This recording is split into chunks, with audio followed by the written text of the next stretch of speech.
Good day, everyone. My name is Kevin. I'm the head of trading in OSL Digital Securities. Today, we are going to talk about the metaverse. However, we're not going to talk about what the metaverse is. We are going to talk about what the metaverse is not. My theory today is the metaverse is not about virtual reality. But you may have heard a lot of people that talk about the metaverse almost always talk about VR as well. I'll just show you a few examples here.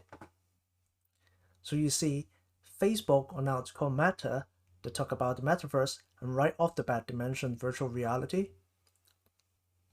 There's an article by FTX that talk about the metaverse and put up a picture of the VR headset. Credit Suisse did it one step further to have the picture of the VR headset as the cover page of their metaverse study. So why is it the case? My guess is maybe a lot of people, they still don't know what the metaverse is really about or is going to be about in the future, so that they have no options but to put up the buzzwords together like VR and AR just to build up the hype. Now I'm gonna give you a 1-minute quick history about VR. This is an Oculus Quest 2. It's probably the most popular and mainstream device right now in the market.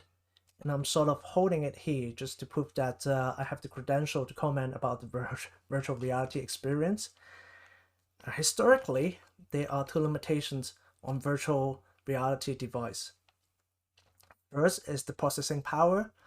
Obviously, the more powerful the device is, the easier it is just to install the games or applications inside the device and it become a standalone experience. The alternative is to install the games or the application in your PC and then stream the videos back to the device.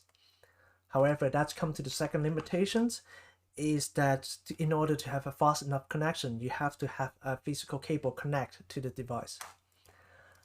Now, Oculus Quest 2 sort of had a breakthrough in that regard because now they support wireless streaming so that you can still leverage the processing power on your PC to run the games, and then you can also have a 360 VR experience without constraint of a physical cable.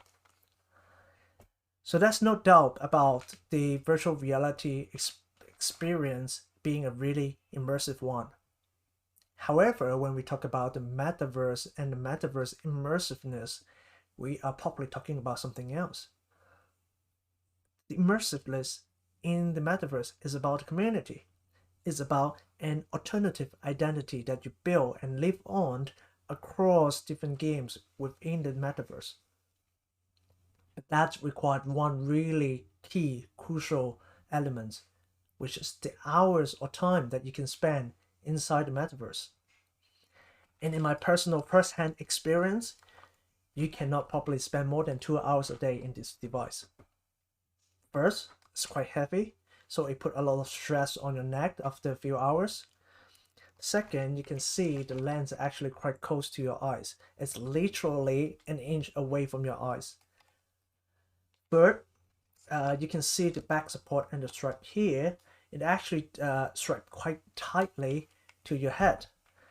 The reasons being the screen it is up close, but the image the device trying to project as a virtual reality is a little bit further away. So any small movement in front of you actually it translates to a large distortion of the image. Now these are all physical limitations, but there's also a biological limitation as well. It's the motion sickness. Now it varies from person to person, and for myself it's actually not too bad. But then I don't see virtual reality headset manufacturers do have a solutions to completely eliminate the problem with the motion sickness. But then most importantly, there's also a social limitation as well. Once you're inside this device, it's probably very difficult for you to just sip a coffee, eat a chips, check your phone, or more importantly, you can't walk in this device or commute in this device. The reason I bring this up is obviously the alternative is mobile phone. People literally spend 10 hours a day on a mobile phone. Now, when JP Morgan talk about metaverse being $1 trillion a year opportunity in the future, you have to put mobile phones into a major role. There are 5.3 billion mobile phone users in the world right now, and there's only 170 million VR headset users. That's already 30 times different. And then you put into the consideration that I just talked about the time you can spend, that's maybe another 4 to 5 times this difference. So that VR can have a role in metaverse, but it's gonna be complementary at best. But that's come back to my original point. People trying to use VR and AR as the buzzword to hype up the metaverse. Now, don't get me wrong, I actually like the idea of metaverse a lot, and then I love the experience with virtual reality. However, I don't think like virtual reality and metaverse will become the next big thing, just like the movie Ready Player One. Now, this is the theory I have today to share with you guys. And if you have different opinions, feel free to comment below. Or if you like to watch more of similar videos from me, remember to subscribe to the OSL channel. I'll talk to you guys next time. See you.